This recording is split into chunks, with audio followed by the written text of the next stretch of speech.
pagtitipon. At salamat sa ating mga kapulisan na matyagang nagbabantay upang kami po ay mabigyan din ng proteksyon sa sinumang maaaring munggulo sa aming kalagayan. Ako po ay pastor, interidong pastor po at guro. At ako po ay narito para i-represent ang ating mga senior. Ako po ay 63 years old na. Sa akin po mga nasaksiyan mula nung ako ay nasa Colegio 1985. Nasagsagan ng people's power ay namulan ng aking kaisipan na walang maaaring makatulong kung mababago ang ating pamahalaan, kundi sa pamamagitan ng pagpapahayag at ng kapangyarihan ng mamamayan. At wala ito sa mga namumuno sa atin. At kayo po, mga kapulisan, kayo po ang aming inaasahan na magpapaayos ng kapayapaan, mag-aayos ng kapayapaan, mag-apply ng kaayusan at kapayapaan ng ating bayan.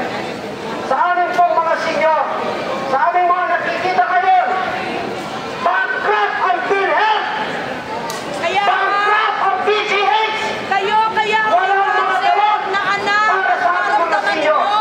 Ano ang aming kinakatakutan? Hindi lang kami ng mga sinyo na ang aming buhay may sila.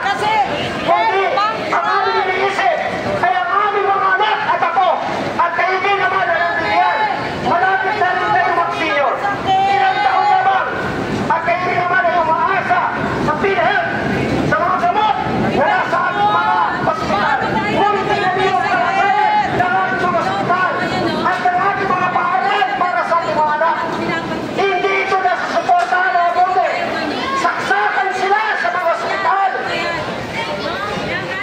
Puno-puno ang mga ward. Kulang ang mga classroom. Ano ang kinabukasan ng ating mga anak at ako kung ganito ang kalagayan natin? Tanungin ko kayo, may mga magulang kayo. Kayo rin ay mga magulang.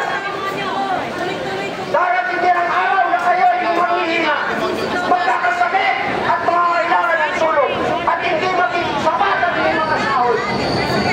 Tayo lahat ay apektado kayo at mangyayayos ang sistema nito na bulok. Kawawa ang ating kinabukasan, lalo na ang ating mga anak at ako.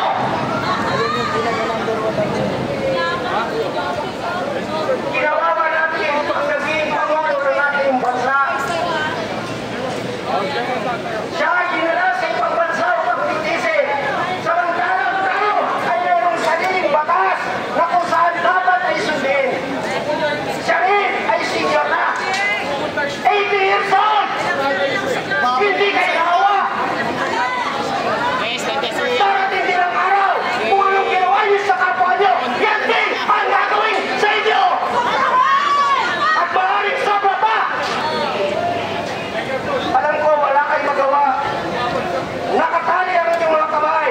Kailangan sumunod sa batas. Ngunit nasaan ang abag natin sa ating mga sinyo? Kung tayo mismo ay hindi kumikibo, umiimik, at ang ating inaasahan lamang ay ang ibibigay sa atin. Ngayon po, sa aking pagwawakas, nais ko ipaabot sa inyo. Muli, salamat sa inyong pagkikinig. Gawa, bago kayo matulog noon ngayong gabi, panalangin kayo at isipan ninyo ang kalagayan ng ating bansa. At ito po ang aking panalangin. Nais kitingin na tayo, kayo mo at panalangin. Ama, wala kaming kapangyarihan sa aming mga kamay, kundi ang aming mga boses. Wala kami sa posisyon, kundi kami mga ordinaryong mamamayan lamang. Umaasa lamang kami kung ano maaaring gawin sa amin ng aming pamahalaan at kung ano ang maaaring namin itulong sa pamahalaan. Kaya nga, gisingin mo ang aming mga pinuno. Nawa, magugutin sila sa katotohanan ang kinabukasan ng aming mga anak at mga apo ay nangangalit at maaaring ilang taon na lamang mula ngayon.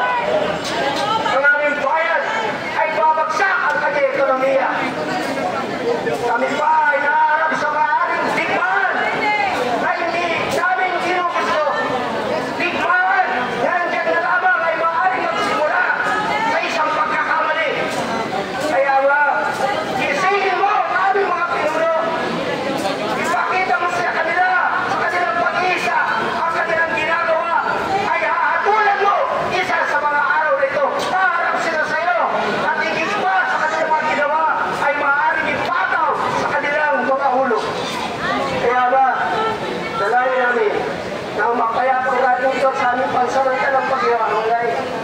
Kami lahat ay